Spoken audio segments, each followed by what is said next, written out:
Donc pour tracer la fonction, donc on remarque qu'on a deux fonctions affines. Donc on va avoir un morceau de droite pour tracer cette fonction-là, enfin, cette partie-là, et un autre morceau de droite pour tracer cette partie-là. Donc ça, on va le tracer jusqu'à 3. Donc c'est comme si on avait deux parties, si le plan était coupé là en 3.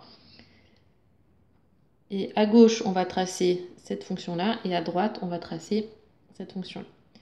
Donc, on va déjà chercher pour 3, quelle est la valeur.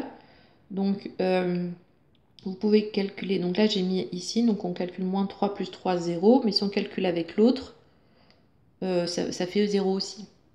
Donc, l'image de 3, c'est 0. Donc, on a déjà un point. Et après, je vais calculer pour l'image de n'importe quel nombre là, avant 3.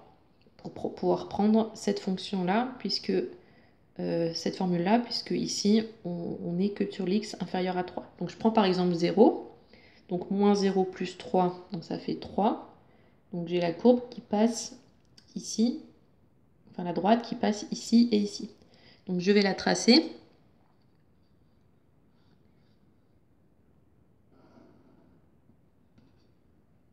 Voilà, et il faut s'arrêter sur les x égale 3. Il faut tracer que pour des x inférieurs à 3.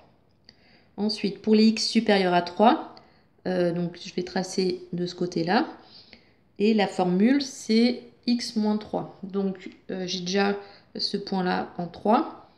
Je vais prendre par exemple en 6, peu importe.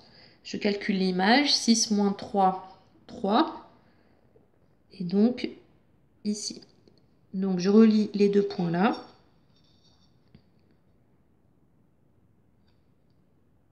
Et ça me fait la deuxième partie